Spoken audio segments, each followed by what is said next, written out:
03 to 07 Dodges 5.9s, we're going to talk just a little bit about injector problems. One of the most common calls that we get from customers are customers that are having to start their trucks on ether. And we're going to talk a little bit about that today. So first off, we don't want you starting your trucks with ether, but we're going to talk a little bit about why it happens. So what traditionally will happen with common rail truck, if one of the injectors has a high leak back value or a high return value, it's going to keep the truck from being able to build up enough rail pressure for the truck to start.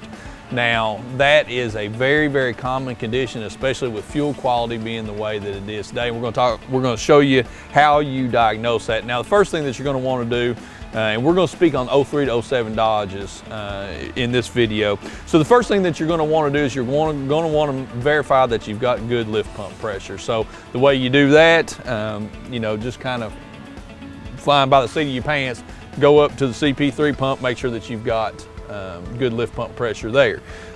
Hopefully you're monitoring it with some sort of a gauge. Now, the second thing that you're going to want to do is you're going to want to check the truck for codes. You're going to want to make sure there's nothing else that's keeping your truck from starting.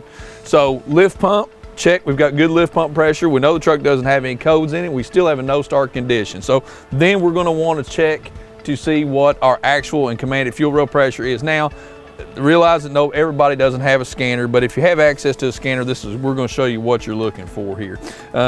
With more and more tuners hooking into the OBD2 port now, and you being able to monitor things, monitor different parameters and different PIDs inside the engine, this gives you the ability to diagnose what's going on with your trucks. The data displays that these modules give you help you to diagnose your truck, so your edge insights and whatnot. So we're gonna go to data display. This is on our Solus that we keep here in the shop, and we're gonna use now. We're gonna show you what's the difference between actual and commanded fuel rail pressure is. So these are the two values that we've got. We're looking for 5802 cranking to get this truck to start. We'll see what it's gonna make cranking. So the most we're able to get out of it cranking is about 1,000 PSI. The reason why that happens and why the cranking speed that the truck turns at doesn't, with the RPM that the truck cranks at, with having an injector that has a high leak down or has a high leak back or a high return rate, at that speed, it will not let the truck build up the rail pressure for the truck. Now, why do you hit it with ether and it starts? Because that increases the cranking speed and that helps it to overcome that little bit of difference between RPM and fuel pressure that the rail needs to make the truck start. So that's another good common one. So the way you attack that to make sure 100% that it's an injector is this little block off tool. This little block off tool, you can pick these up at any Dodge dealership. It's a Mopar 9011. I think it's actually made by Miller. Let me show you how this works.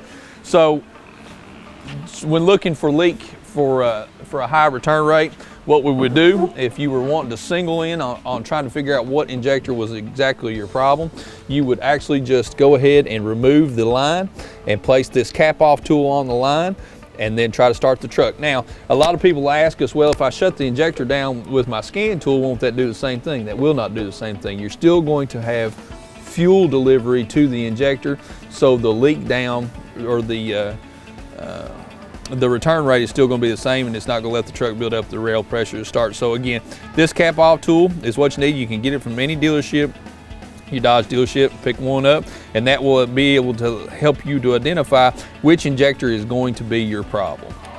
Now, we obviously always suggest that you put all 6 injectors in the truck, but if you're in a financial situation that you can't put all 6 in the truck and you want to attack this one injector at a time, this will help you. Also, if you've got a couple of injectors with a high return rate, you may have to purchase multiple block off tools. So that gives you a good idea on how to identify which one of your injectors has a high return rate, keeping your truck from starting. And again, remember, the one thing that you can take from this video, do not start your truck with ether.